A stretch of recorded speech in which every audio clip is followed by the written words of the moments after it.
Alright, now for our last lesson of this unit, we're going to wrap up with volume of pyramids, cones, and spheres.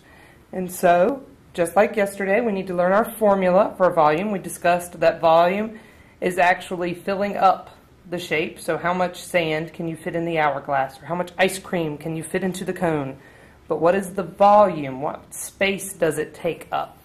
And so when we talk about volume, again, cones and pyramids follow the same formula. Spheres are in their own little world, so they're going to have their own formula as well. Very similar to the volume formula for prisms and cylinders. Much easier than surface area. So for pyramids and cones, the formula is going to be for volume is equal to 1/3, so it's a fraction, 1/3 the area of the base times the vertical height. So that is the big kicker for pyramids. For surface area, it was the L. It was the slanted height, the lateral height. But for volume, it's vertical height. That's how I keep it straight. V for volume, V for vertical height. Volume, vertical height. Surface area, slant height. S with S, V with V. Volume, vertical height. Surface area, slanted height. V with V, S with S. All right? So this one has to be this up and down height in the middle. Okay? Here you see we got the H going up in the middle, the H going up in the middle, and the H going up in the middle. It has to be the vertical height. Now, area of the base, if it's a rectangle, find the area of the rectangle. If it's a circle, find the area of the circle. But the area of the base times the vertical height. All right.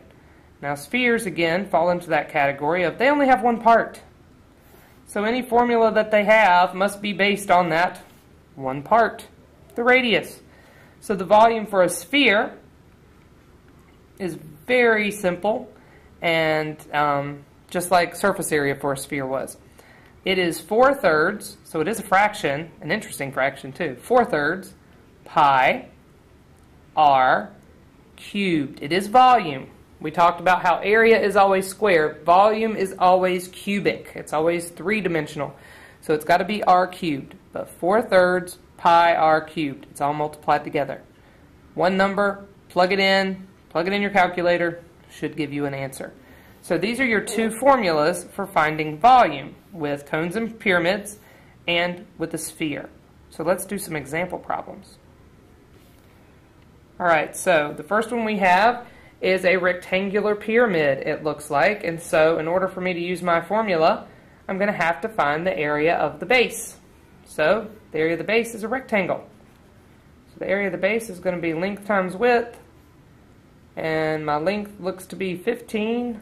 And my width looks to be 13. So 15 times 13 is going to give us 195 for the area of our base. 195 square feet for the area of our base. So volume is equal to 1/3 the area of the base times the height. Area of the base times the height. However, it does have to be vertical height, so do be careful. You don't want it to be slanted height going over here. That was the slanted height. That was L. We want it to be H, and that's this vertical height here in the middle, 8. So that'll pop right in there. Now, when you're typing this in, you can type it in as 1/3. You can type it in as 195 times 8 and then divide by 3. And this is going to give us a volume of 520. Now, it is volume, and we said yesterday that units are always cubed for volume, so it would be cubic feet. 520 cubic feet. Alright, so that is problem number 1. Let's check out another shape. How about a cone this time? Alright, so again, must have the vertical height, not the slanted height. Here's L out here. We want it to be H in here. We still need the area of our base, but it's a circle, and that means it's pi r squared. In this particular problem, our radius is 8. Now do be aware, if they give you a diameter, you have to find the radius. So 8 squared times pi is going to give us an area of our base of 201.06. and that is going to be centimeters squared. So our volume will therefore be 1/3 the area of our base, which we determined was 201.06, times our vertical height, again, make sure it's the vertical height, of 18. So 201.06 times 18 divided by 3 means that our volume is equal to 1,206.36. Its volume, make sure you cube it, centimeters cubed. Okay, so 1,206.36 centimeters cubed. The last one was the sphere, its very own formula, just so that we always remember the formula. Volume is equal to 4/3 times pi times the radius cubed. All right, I didn't give you a radius for this one, so let's say, for example, that the radius is 17 inches. 17 inches. And we want to find out what is the volume of this sphere.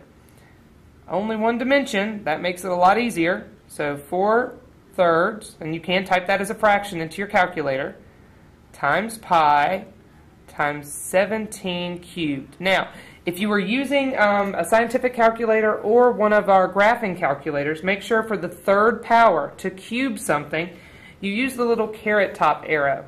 Should be a key that looks something like this. Looks like a little caret top. Okay, this is your power button. So when you type it into your calculator, you should type in 4 divided by 3. Notice I put it in parentheses. We can do pi, use the pi button, and then 17, little caret top button. That's how it would show up to be cubed, all right? So I'm going to type that in parentheses, 4 divided by 3, pi, and then parentheses 17, power button, and I get that